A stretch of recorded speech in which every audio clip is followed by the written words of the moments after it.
Me casé, creyendo que había elegido al amor correcto. Un hombre educado, exitoso, atento, al menos frente al mundo. Durante meses pensé que el problema era yo, que algo en mí había cambiado, porque poco a poco dejó de verme, de escucharme, de tratarme como a su esposa.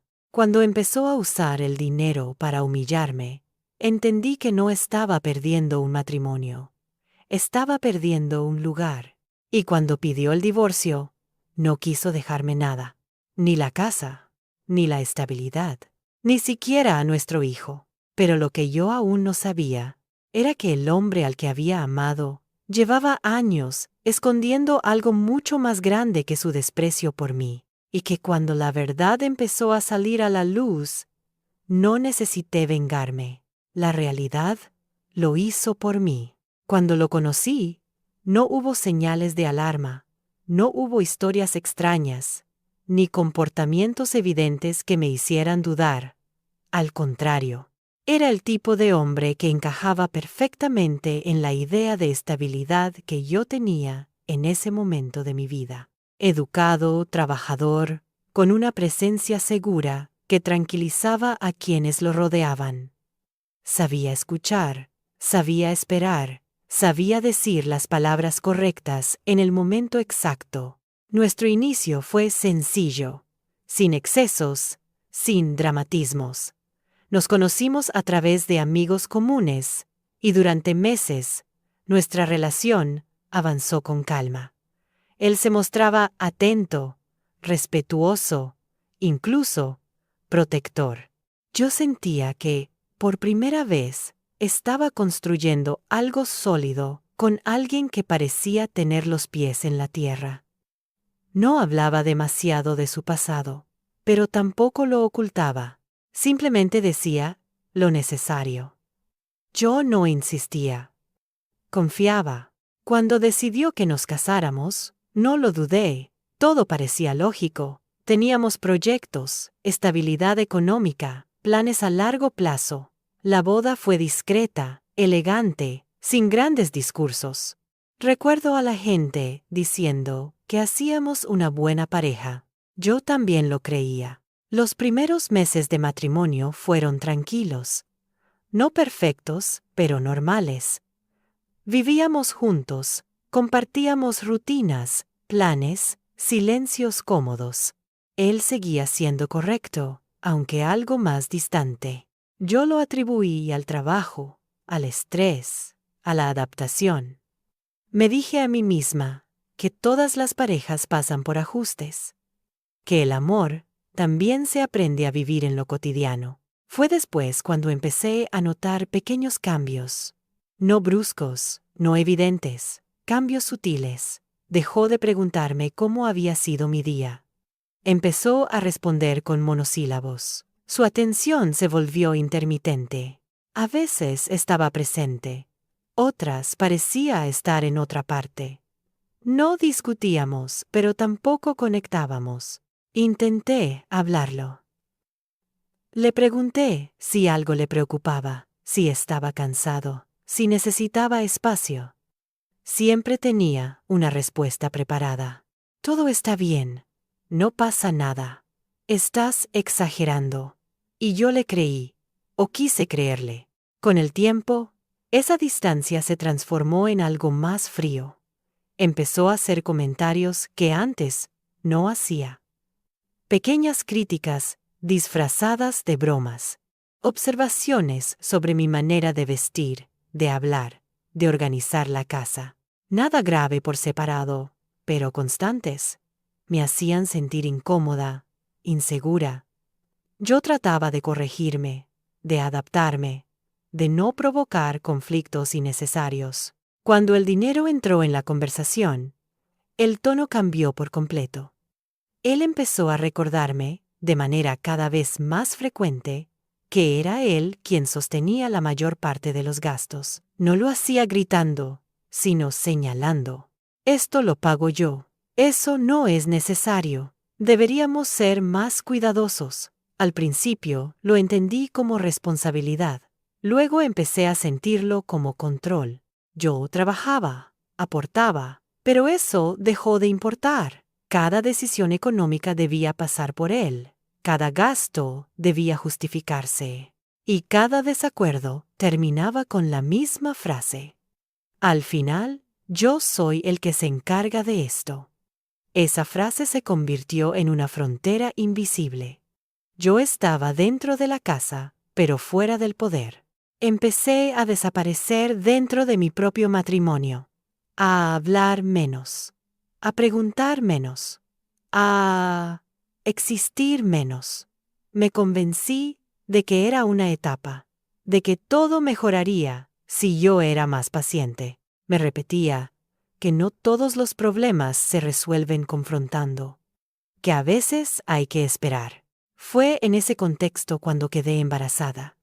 La noticia no trajo la alegría que yo esperaba. Él reaccionó con una calma extraña, casi distante. Dijo que era algo que había que organizar bien. Habló de responsabilidades, de costos, de ajustes. Yo esperaba emoción. Recibí cálculo. Durante el embarazo, la distancia se hizo más evidente. Él estaba presente físicamente, pero ausente emocionalmente. Acompañaba por obligación, no por interés. Yo sentía que algo no encajaba, pero no podía nombrarlo. No tenía pruebas, solo una sensación persistente de estar viviendo con alguien que ya no me veía. Después del nacimiento de nuestro hijo, todo se aceleró. Él se volvió más controlador, más frío, más impaciente. Yo estaba vulnerable, cansada, emocionalmente expuesta, y él parecía aprovechar ese estado. Empezó a tratarme como una carga, como un error que había que gestionar. Las discusiones comenzaron a aparecer, siempre bajo la misma lógica. Yo pedía respeto, él respondía con superioridad. Yo pedía diálogo, él respondía con dinero. Sin mí, no tendrías nada. Esa frase empezó a repetirse con demasiada frecuencia. Un día, sin previo aviso, me dijo que quería el divorcio. No hubo conversación previa, no hubo intento de arreglo. Simplemente lo decidió. Y no solo eso, me dejó claro que no pensaba dejarme nada, ni la casa, ni estabilidad, ni seguridad. Incluso insinuó que podía quedarse con nuestro hijo, que tenía los recursos, los contactos, la capacidad.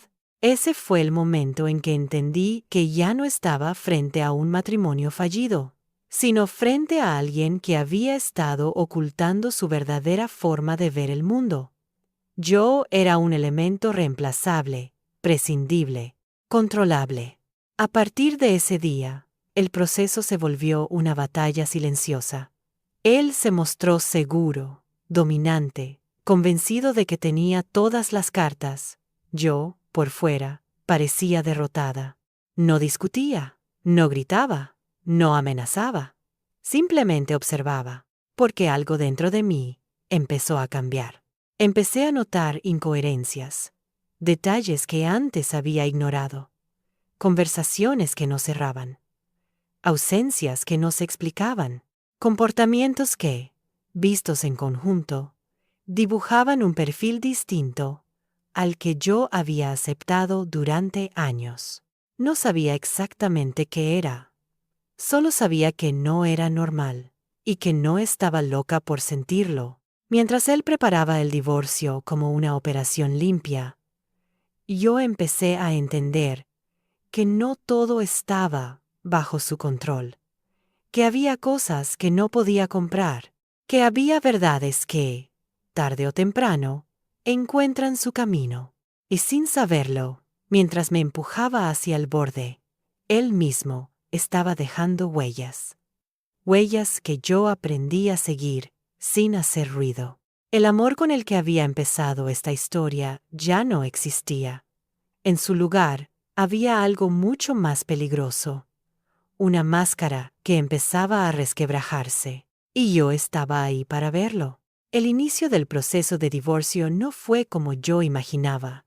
No hubo discusiones acaloradas ni escenas dramáticas. Fue frío, administrativo, casi clínico. Él ya tenía todo organizado cuando me lo comunicó. Habló de abogados, de plazos, de acuerdos. No habló de emociones, ni de nuestro hijo, ni de lo que habíamos construido juntos. Era como si el matrimonio hubiera sido un contrato que simplemente había llegado a su fin. Desde el primer momento dejó claro que no pensaba ceder nada. Ni bienes, ni dinero, ni estabilidad. Se expresaba con una seguridad inquietante, como alguien acostumbrado a ganar. Me repetía que tenía los recursos para alargar el proceso, que conocía a las personas adecuadas, que podía hacerlo todo muy complicado si yo no colaboraba. No lo decía como una amenaza explícita, sino como una advertencia razonable. Y eso lo hacía aún más perturbador. Nuestro hijo se convirtió rápidamente en un punto de presión. Él empezó a insinuar que podía ofrecerle una vida mejor, más segura, más organizada. Hablaba de colegios, de rutinas, de oportunidades. Yo escuchaba y sentía cómo intentaba desplazarme, reducirme al papel de una figura secundaria. No me gritaba, no me insultaba, directamente. Simplemente me hacía sentir prescindible. Acepté un abogado recomendado por una amiga. No era agresivo ni espectacular. Era meticuloso. Me dijo algo que no olvidaré. En estos casos, el silencio bien usado vale más que cualquier discurso. Seguí su consejo. Dejé de reaccionar. Dejé de justificarme. Dejé de intentar convencerlo de nada. Mientras él avanzaba con una estrategia de desgaste, yo empecé a reconstruir mentalmente los últimos años. No para culparme, sino para entender. Empecé a ver patrones que antes había normalizado. Ausencias prolongadas, explicaciones vagas, cambios de humor sin motivo aparente, cosas pequeñas que, vistas en conjunto, ya no parecían casuales. Durante una de las primeras mediaciones, él se mostró impecable, educado, seguro, incluso amable. Los mediadores parecían escucharlo con atención. Yo permanecía tranquila. Respondía cuando me preguntaban. No añadía detalles innecesarios. Sabía que su imagen pública era una de sus armas más fuertes, y no tenía intención de atacarla sin pruebas. Fue en ese período cuando algo cambió. No de manera abrupta, sino gradual. Empecé a recibir llamadas inesperadas. Primero fue una conocida lejana, alguien con quien apenas tenía relación. Me preguntó cómo estaba, cómo llevaba todo. Su tono era extraño, cargado de algo que no supe identificar. No me dijo nada concreto, pero supe que sabía algo. Luego, fue un comentario suelto durante una reunión escolar. Una frase incompleta, una mirada incómoda. Nada directo, pero suficiente para confirmar que no era solo una intuición mía. Algo estaba circulando, algo que no encajaba con la imagen que él se esforzaba por mantener. No pregunté, no confronté. Aprendí a escuchar sin intervenir. A guardar silencios que otros llenaban con descuidos. Empecé a atar cabos, y cuanto más lo hacía, más claro se volvía que su control no era tan absoluto como él creía. Mientras tanto, él seguía presionando. Propuso acuerdos injustos, plazos imposibles, condiciones que me dejaban sin margen. Insistía en que aceptara rápido, en que cerráramos este capítulo cuanto antes. Yo asentía, pedía tiempo, consultaba con mi abogado. Mi aparente pasividad lo tranquilizaba. Pensaba que estaba cediendo. Una tarde, revisando documentos antiguos para la preparación del juicio, encontré algo que me detuvo. No era una prueba, no todavía. Era una incoherencia. un dato fuera de lugar, algo que no coincidía con la versión que él había contado durante años. Lo comenté con mi abogado. Él me pidió cautela. Observa, me dijo. No actúes todavía. Seguí observando. Empecé a recordar situaciones que en su momento me habían resultado incómodas, pero que había descartado. Conversaciones interrumpidas, cambios bruscos de tema, una necesidad constante de controlar el entorno. No era solo arrogancia, era miedo. Miedo a que algo saliera a la luz.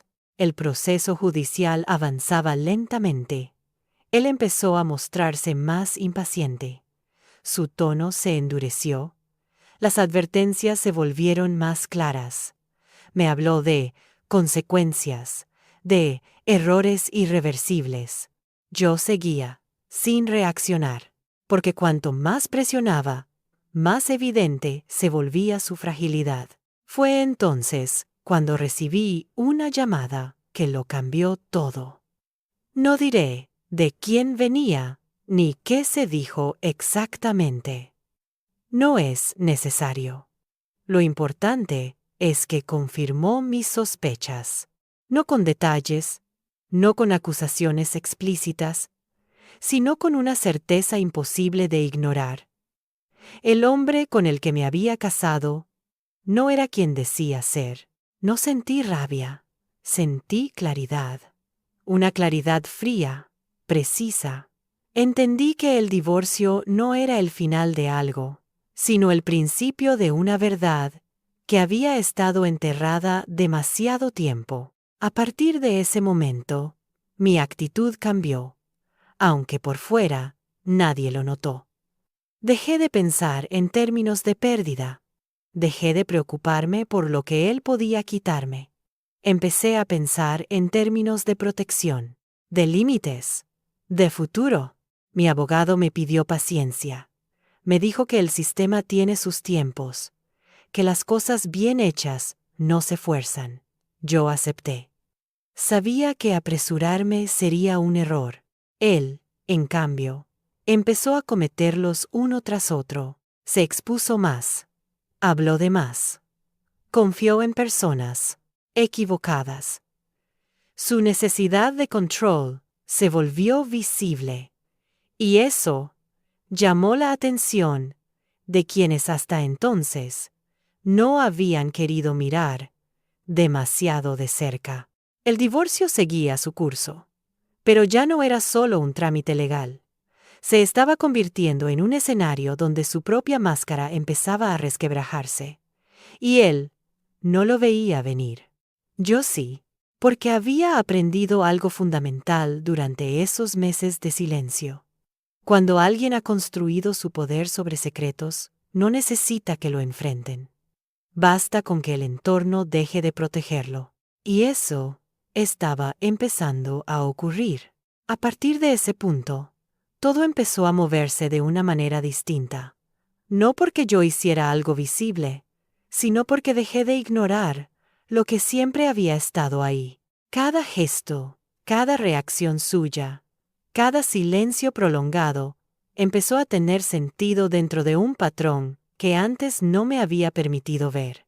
Y cuando un patrón se vuelve claro, ya no puede deshacerse. Él seguía actuando como si tuviera el control absoluto del proceso.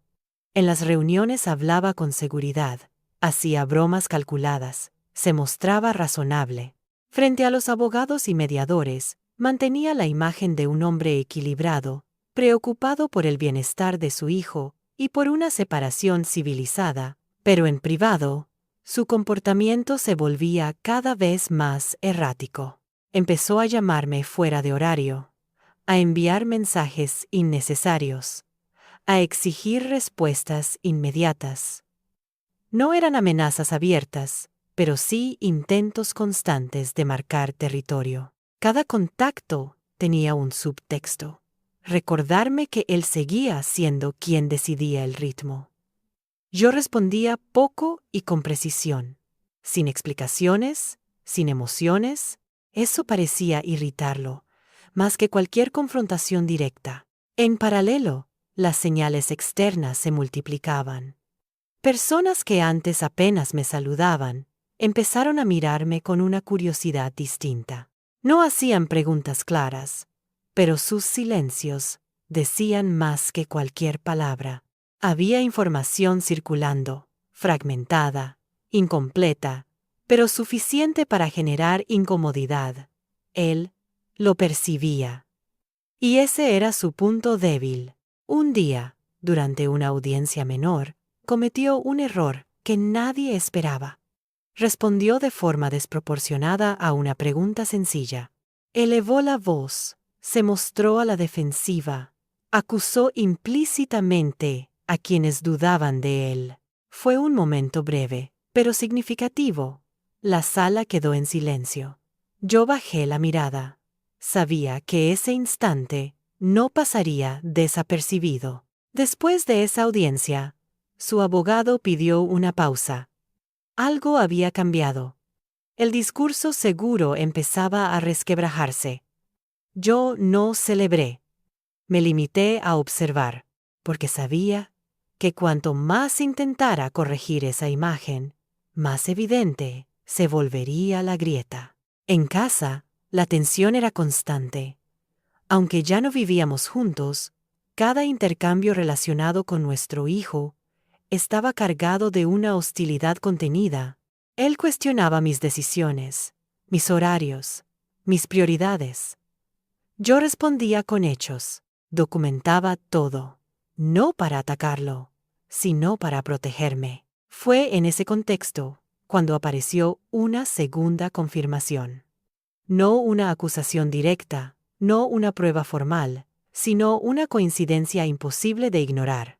Una persona del pasado, alguien que él creía fuera de su radar, entró en escena de manera involuntaria. No me buscó a mí. Habló con alguien más. Y ese alguien más habló conmigo. No pregunté detalles. No los necesitaba.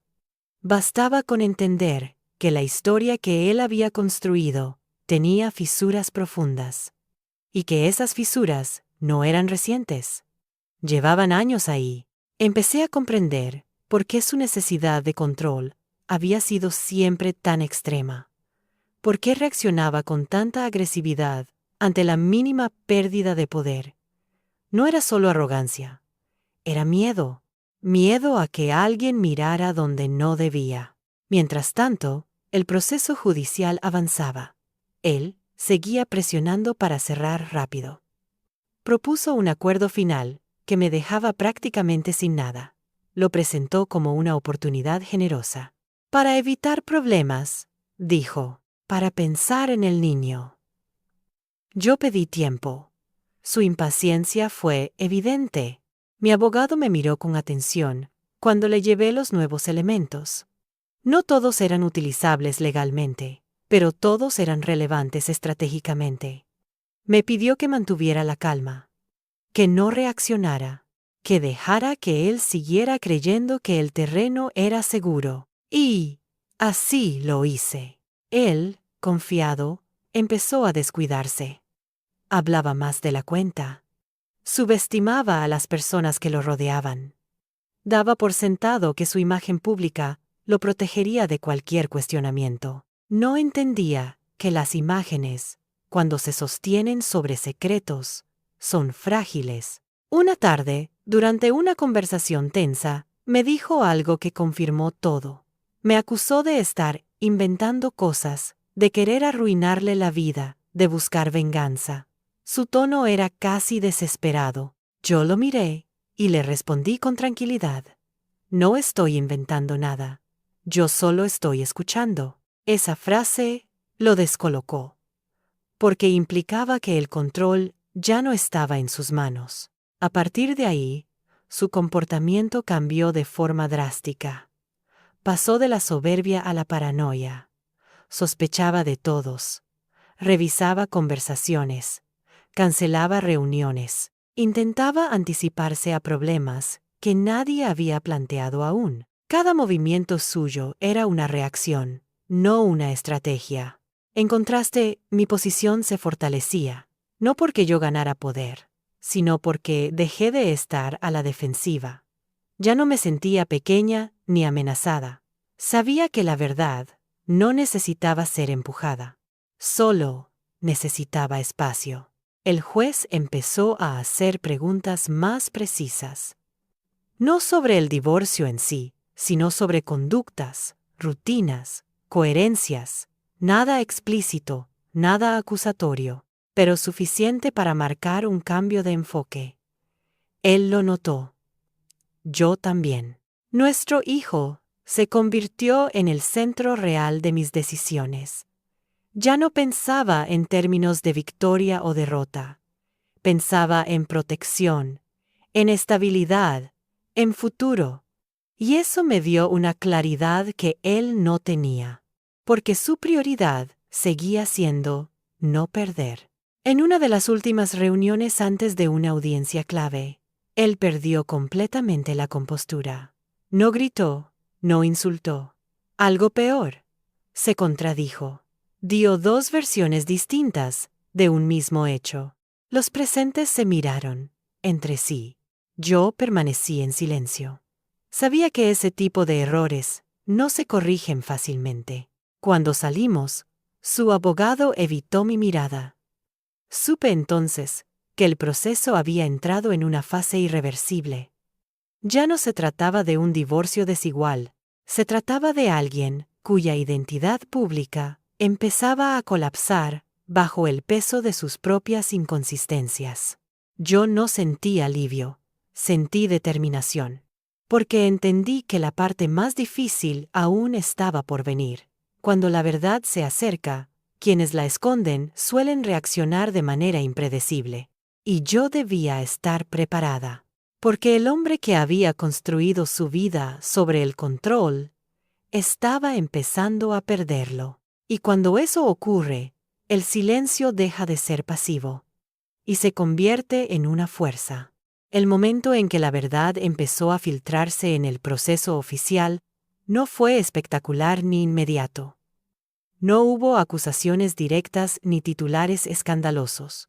Fue más sutil, más incómodo, como una grieta que aparece en una pared aparentemente sólida y que, una vez vista, ya no puede ignorarse. Todo comenzó con una solicitud inesperada.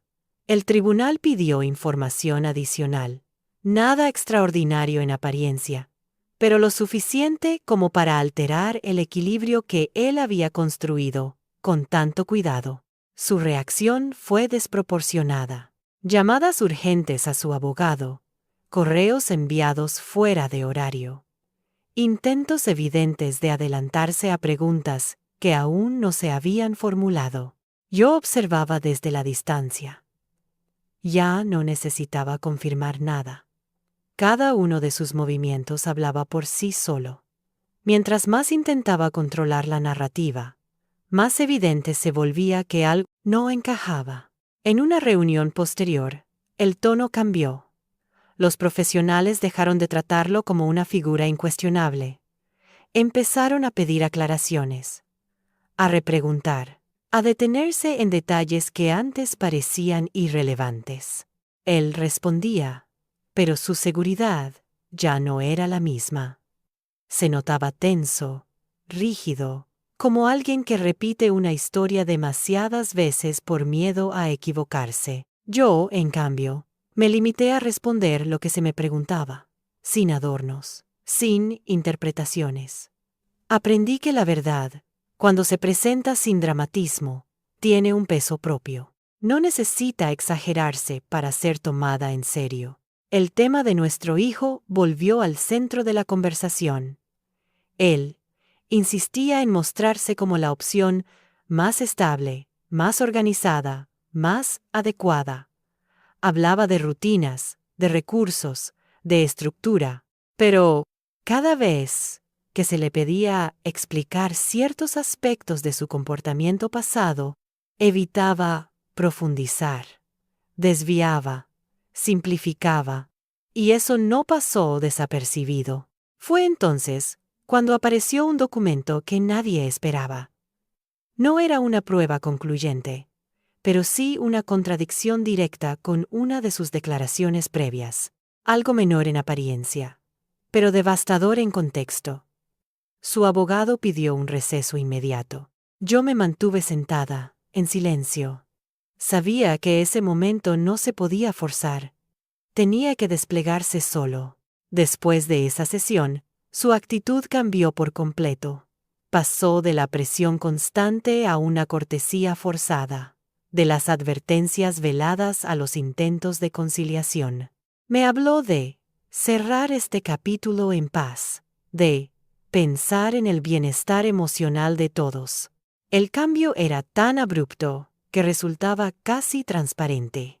No respondí con desconfianza ni con ironía.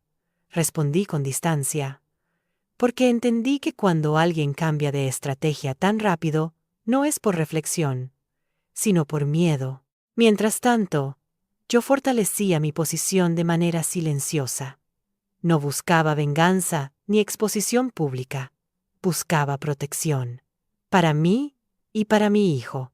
Cada decisión que tomaba estaba orientada a construir un escenario estable, lejos del ruido y del control. El sistema empezó a reaccionar, no con juicios morales, sino con procedimientos, solicitudes adicionales, evaluaciones, entrevistas, nada explícito, pero suficiente para desestabilizar a alguien que había vivido confiando en que su imagen lo blindaba. Él empezó a cometer errores más graves. Se contradijo nuevamente. Minimizó hechos que, luego intentó justificar. Subestimó la memoria de quienes lo rodeaban. Y sobre todo, subestimó la capacidad del silencio para dejar espacio a la verdad. En una conversación privada, perdió la calma. Me acusó de haberlo traicionado, de haber esperado el momento justo. Yo lo escuché, sin interrumpir. Cuando terminó, le dije algo simple. Yo no hice nada. Tú hablaste, tú actuaste. Yo solo dejé de tapar. Esa frase marcó un quiebre, porque implicaba algo que él no estaba preparado para aceptar, que su caída no era producto de una estrategia externa, sino de su propia necesidad de control. A partir de ese día, su presencia se volvió errática. Cancelaba reuniones, evitaba ciertos espacios, delegaba decisiones que antes centralizaba. Su imagen pública empezaba a resentirse, no por rumores, sino por incoherencias, y las incoherencias, cuando se repiten, despiertan preguntas. Yo, por primera vez en mucho tiempo, sentí estabilidad. No porque el proceso fuera fácil, sino porque dejé de sentirme a la defensiva. Ya no reaccionaba a sus movimientos. Tomaba decisiones con calma, con claridad. Sabía que lo peor para alguien como él no era la confrontación, sino la pérdida progresiva de control. El tribunal fijó una nueva audiencia. Esta vez, el foco era distinto. No se trataba solo del reparto de bienes o de la custodia. Se trataba de coherencia, de credibilidad, de comportamiento. Él lo sabía, y ese conocimiento lo desarmaba. La noche anterior a esa audiencia, recibí un mensaje suyo.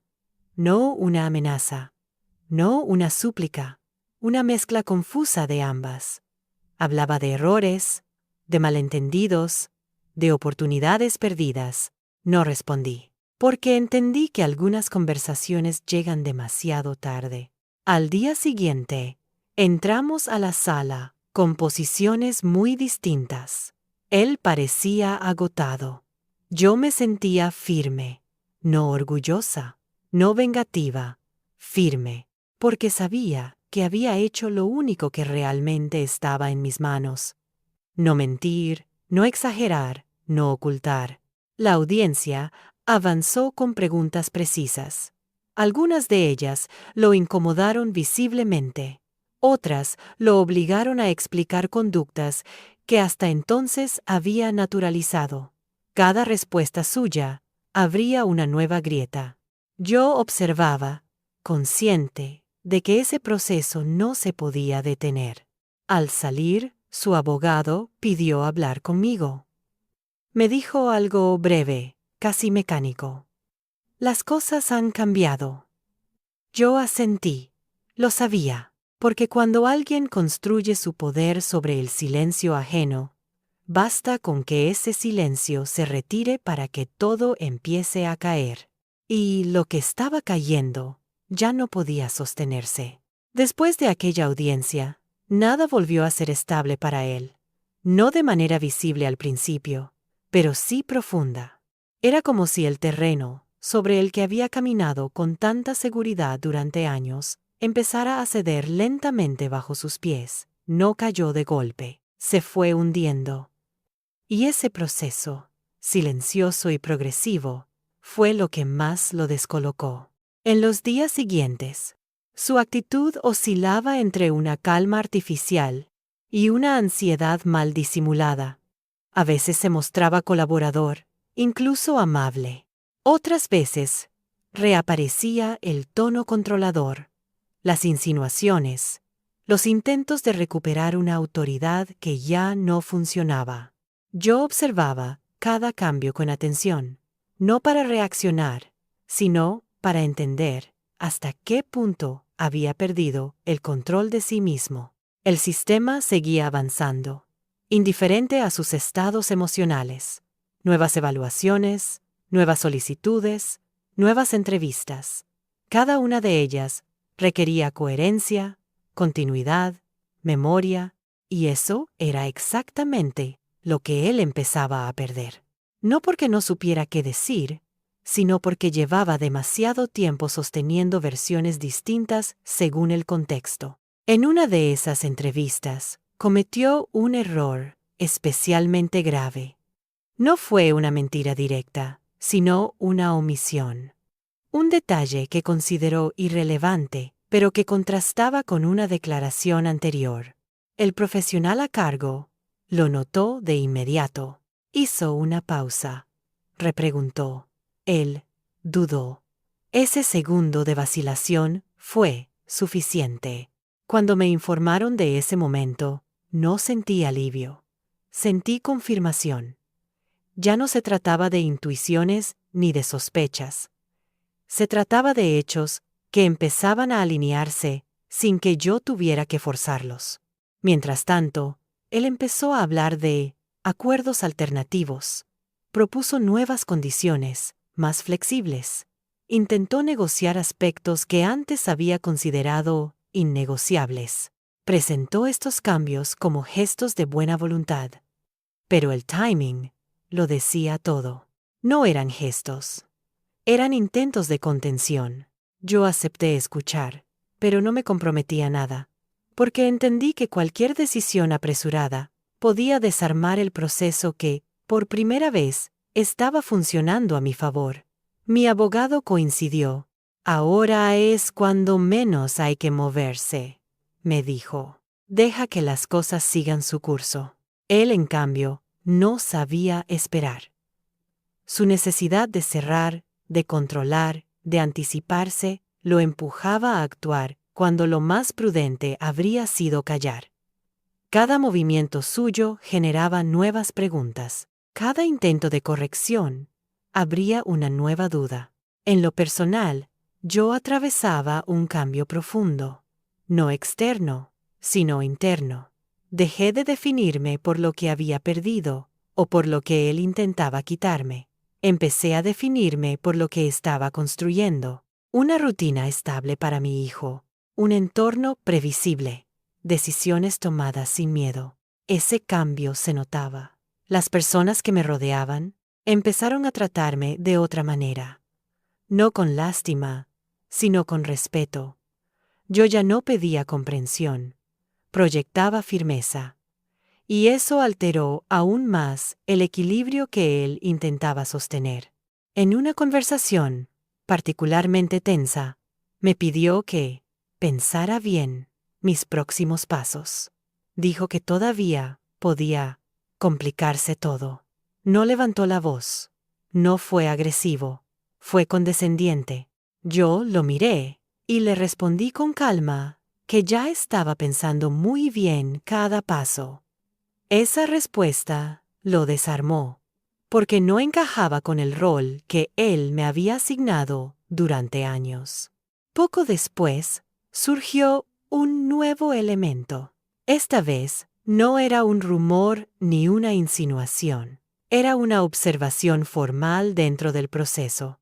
Una nota, cuidadosamente redactada, que sugería la necesidad de profundizar en ciertos aspectos de su conducta. No lo acusaba de nada, pero abría una puerta que él había mantenido cerrada con obsesión. Su reacción fue inmediata. Llamadas, mensajes, reuniones urgentes. Intentos desesperados de controlar el daño antes de que se expandiera. Pero ya no estaba en posición de hacerlo. El proceso había adquirido una lógica propia. Yo me mantuve firme. No celebré. No provoqué. No añadí nada innecesario. Sabía que cualquier exceso de mi parte podía interpretarse como revancha.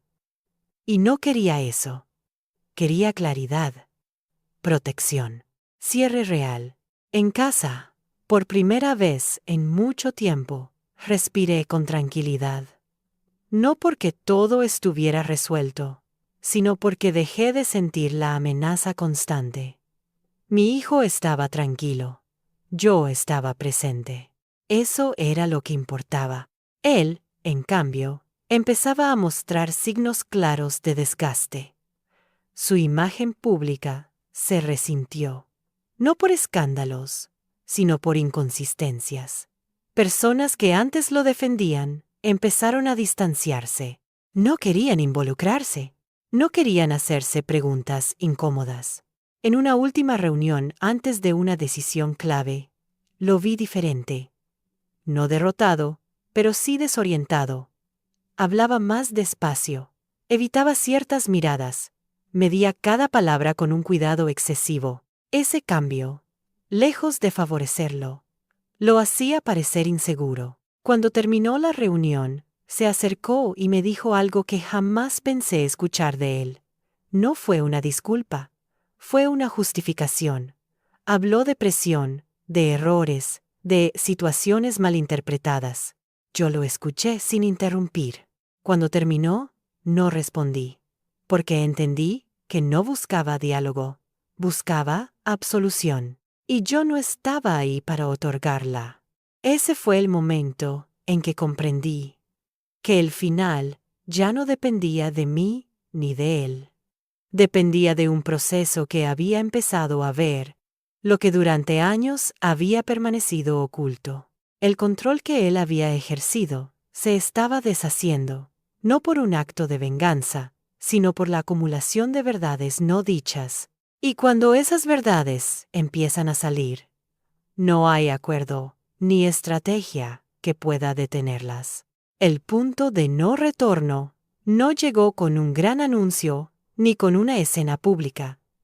Llegó de manera silenciosa, casi imperceptible, pero definitiva. Fue el momento en que el proceso dejó de girar alrededor de un conflicto matrimonial y comenzó a centrarse en algo mucho más profundo. La credibilidad de quien durante años había construido su poder sobre la negación y el control. A partir de entonces, cada instancia formal adquirió un peso distinto. Ya no se trataba de negociar términos ni de medir fuerzas. Se trataba de observar, de verificar, de confrontar versiones con hechos. Y en ese terreno, él ya no tenía la ventaja. El tribunal solicitó evaluaciones adicionales, entrevistas más detalladas, informes que requerían consistencia a lo largo del tiempo. Nada espectacular, pero absolutamente preciso. Él intentó mantener la compostura, pero su cansancio emocional empezaba a notarse. No dormía bien. Llegaba tarde. Olvidaba detalles que antes dominaba con facilidad. Su discurso seguía siendo elaborado, pero ya no fluía con naturalidad. Yo asistía a cada encuentro con una calma que sorprendía incluso a quienes me acompañaban. no porque no sintiera miedo, sino porque había dejado de permitir que ese miedo me guiara. Sabía que cualquier reacción impulsiva podía darle argumentos. Así que elegí la estabilidad como forma de resistencia. En una de esas evaluaciones, ocurrió algo revelador. No fue una confesión, ni una acusación directa. Fue una pregunta simple, planteada con cuidado, que exigía una respuesta concreta. Él respondió, pero lo hizo mirando a otro lado. Esa evasión fue registrada, no como prueba, sino como señal. A partir de ahí, las preguntas se volvieron más específicas. Ya no eran generales ni abstractas. Apuntaban a rutinas, a comportamientos, a decisiones pasadas. Él empezó a sentirse acorralado. Y cuando alguien acostumbrado a controlar la narrativa pierde ese control, comete errores. En paralelo, su entorno empezó a reaccionar. Personas que antes se mostraban neutrales comenzaron a tomar distancia, no por lealtad hacia mí, sino por autoprotección. Nadie quiere verse involucrado en procesos donde la verdad empieza a emerger con fuerza. Él lo notó, y su reacción fue intentar recuperar terreno a través de mí. Me buscó con insistencia. Cambió el tono. Habló de arrepentimiento, de malas decisiones, de cansancio. No me pidió perdón. Me pidió comprensión, como si yo fuera responsable de aliviar su carga. Yo lo escuché una vez más, no por él, sino por mí, para confirmar que ya no estaba en el mismo lugar. Cuando terminó, le dije algo simple, que ya no podía ayudarlo, no porque no quisiera, sino porque no era mi función. Esa respuesta marcó un quiebre definitivo. A partir de ese momento, dejó de buscarme como aliada. Volvió a encerrarse en su estrategia defensiva, pero ya era tarde. El proceso había avanzado demasiado. En lo legal, comenzaron a surgir recomendaciones. No decisiones finales todavía, pero sí orientaciones claras. El foco estaba cambiando. Ya no se analizaba solo quién podía ofrecer más recursos, sino quién garantizaba un entorno seguro, coherente y estable. Y ahí, su imagen empezaba a desmoronarse. Yo reforcé mi rutina. Documenté cada interacción relacionada con nuestro hijo. Mantuve horarios, acuerdos, comunicaciones claras. No para probar algo, sino para no dejar espacio a la duda. Sabía que en este tipo de procesos, la constancia habla más fuerte que cualquier discurso. Él, en contraste, empezó a mostrarse impredecible. Cancelaba visitas, llegaba tarde, cambiaba planes a último momento. Cada uno de esos comportamientos era registrado, no con juicio, sino con precisión. Y la precisión, cuando se acumula, construye un relato sólido. En una audiencia particularmente tensa, el juez hizo una observación que cambió el clima de la sala. No mencionó nombres ni acusaciones. Solo habló de la importancia de la coherencia entre lo que se dice y lo que se hace. Esa frase quedó suspendida en el aire. Él bajó la mirada. Yo respiré hondo. Después de esa audiencia, su abogado pidió tiempo, más tiempo. Yo entendí que ese pedido no era estratégico, era defensivo. Estaban tratando de contener algo que ya no podían controlar. Mi abogado me dijo algo clave esa misma tarde. El proceso está entrando en su fase decisiva.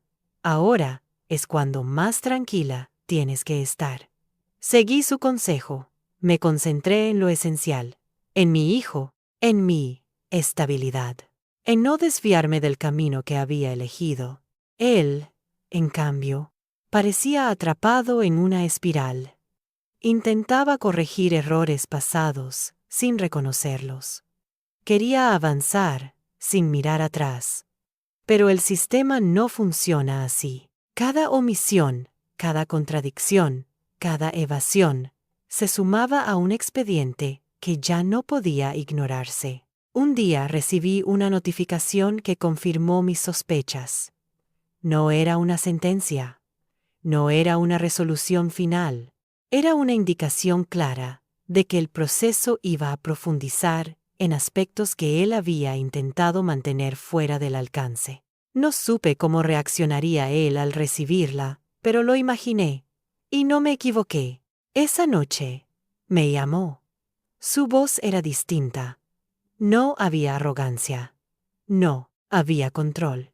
Había urgencia. Me pidió que habláramos, que encontráramos una salida menos dolorosa. Yo le dije que todo lo que podía decirse, debía decirse en el marco adecuado. Colgó, sin despedirse. En ese momento, sentí algo que no había sentido en mucho tiempo: certeza. No sobre el resultado final, sino sobre mi posición. Ya no estaba huyendo, ya no estaba resistiendo, estaba avanzando.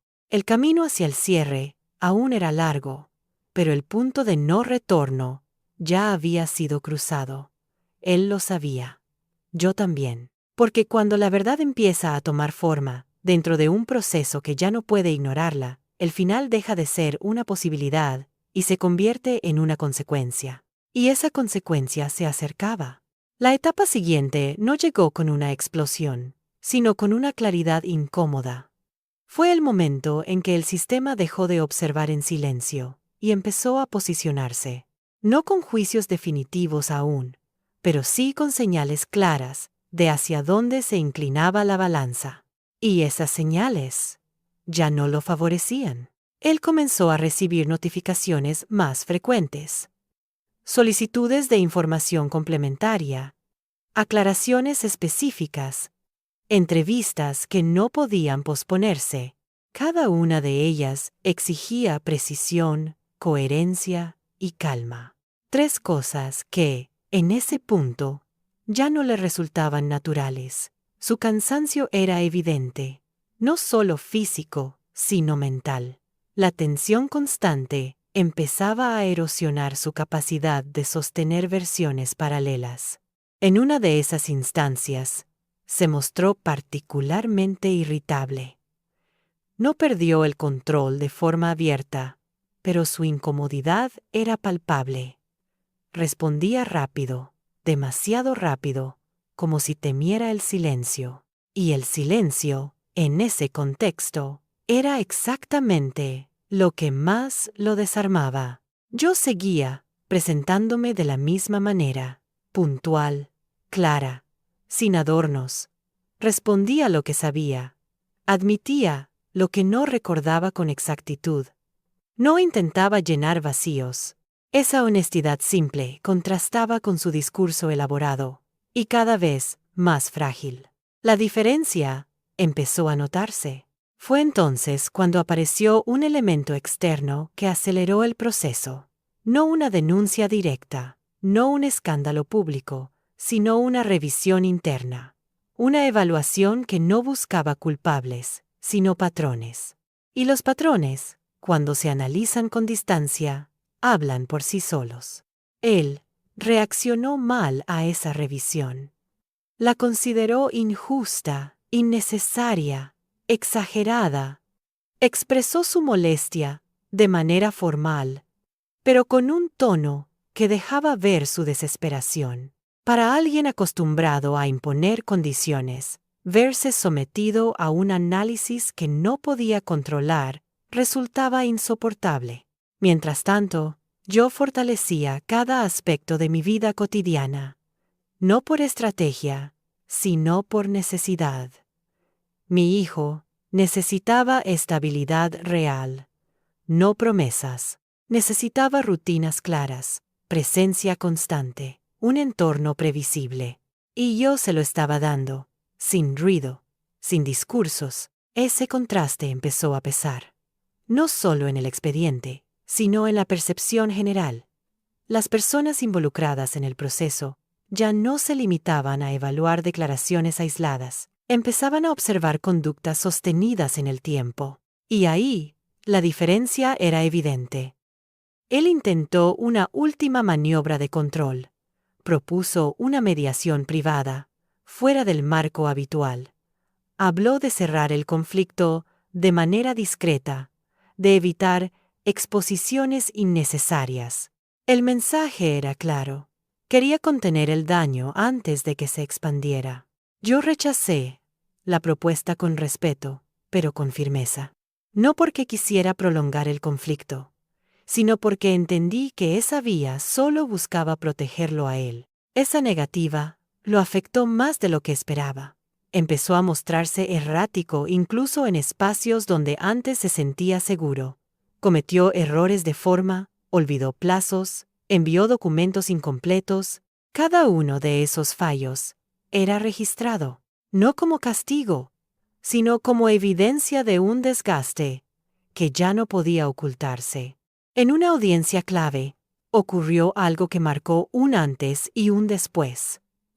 No fue una resolución final, pero sí una observación contundente por parte de la autoridad.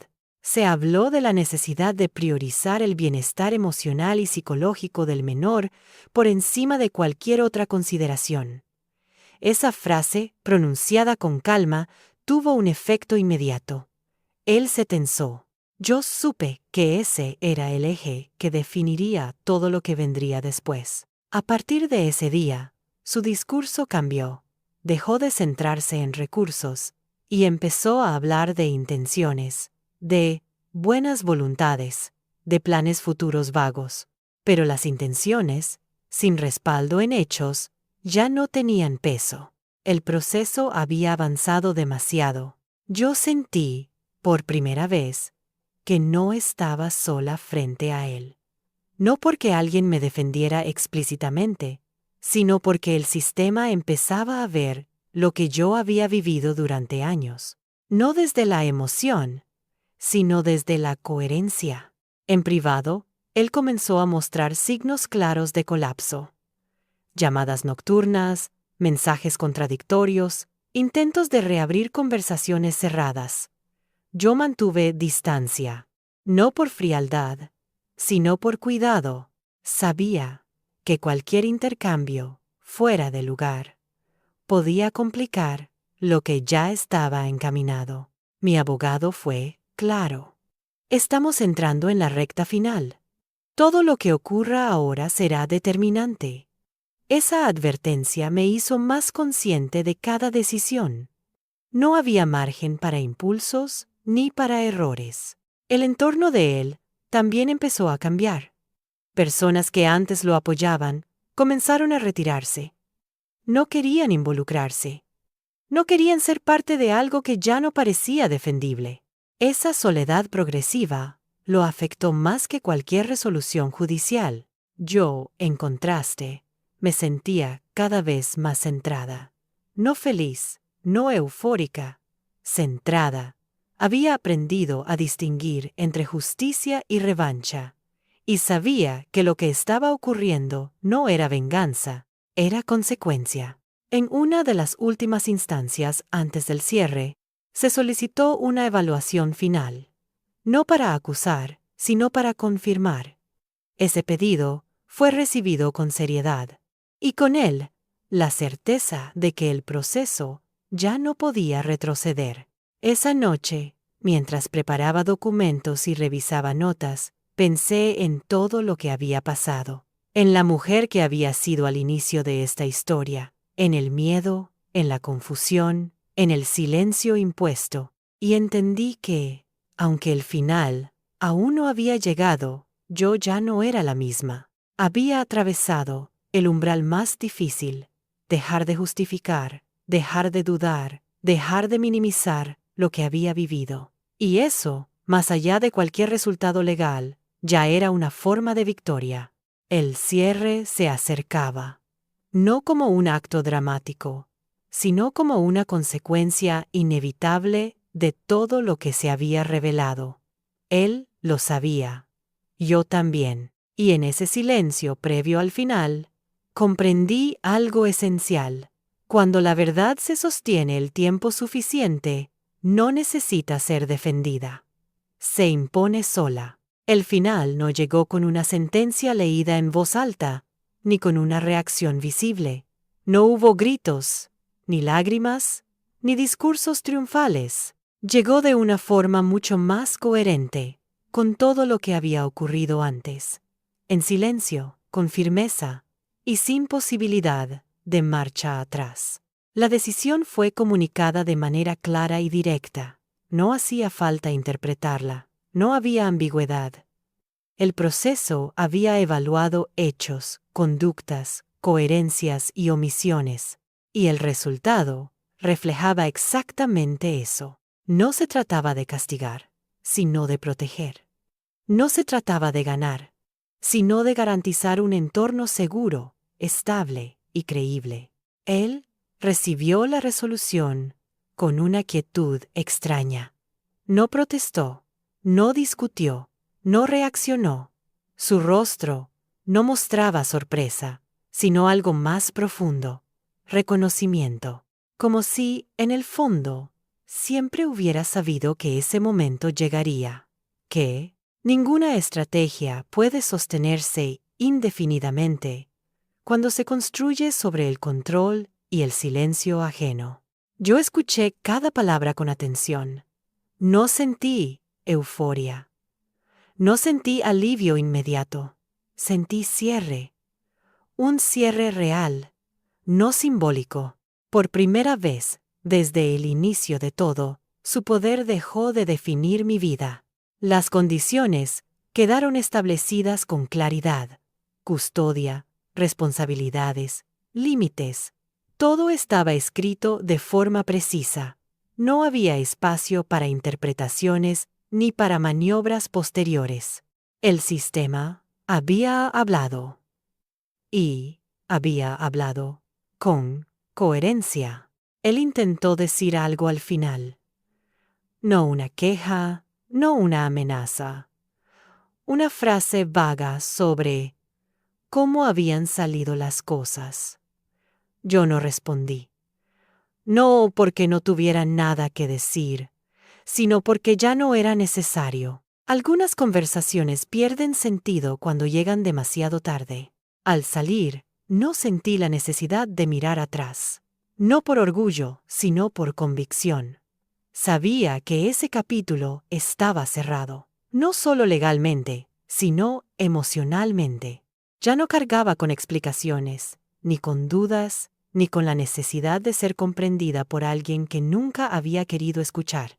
En los días siguientes, mi vida empezó a reorganizarse. No de manera dramática, sino práctica.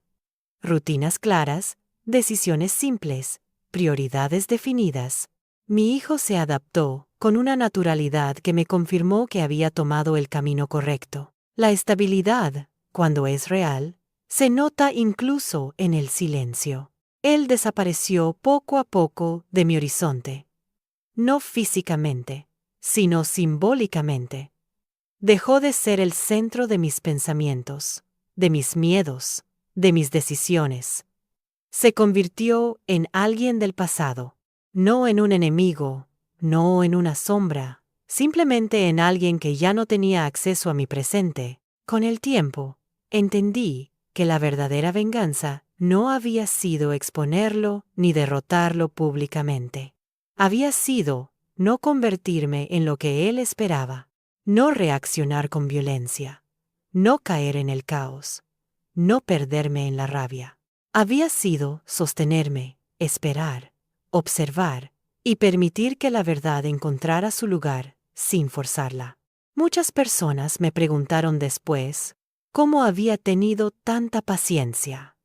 La respuesta es simple. No era paciencia. Era supervivencia consciente. Cuando alguien intenta reducirte, controlarte y borrarte, cada acto de claridad es un acto de resistencia. No gané porque él perdiera. Gané porque recuperé algo que había cedido sin darme cuenta: mi autonomía, mi capacidad de decidir sin miedo, mi derecho a vivir sin justificarme. Hoy, Cuando miro atrás, no romantizo lo ocurrido.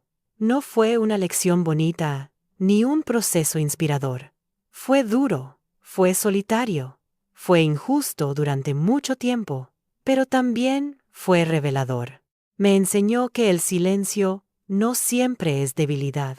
A veces es estrategia, a veces es protección, a veces es la forma más directa de llegar a la verdad. Si algo quedó claro, al final de todo, es que las máscaras no caen cuando alguien las arranca, sino cuando ya no hay nadie dispuesto a sostenerlas. Y yo dejé de hacerlo. Esta historia no termina con una celebración. Termina con una mujer que sigue adelante sin mirar atrás. Con un niño que crece en un entorno donde no tiene que temer. Con una vida que ya no gira alrededor del control de otro. Y eso, aunque no suene espectacular, es la forma más completa de justicia que he conocido. Si esta historia te hizo reflexionar, si te recordó que el silencio también puede ser una forma de fuerza, te invito a que apoyes este contenido. Dale like al video, suscríbete al canal y comparte en los comentarios qué parte de esta historia te impactó más. Tu apoyo ayuda a que más historias como esta sigan siendo contadas. Porque a veces, escuchar la verdad de otros es la forma más clara de reconocer la propia.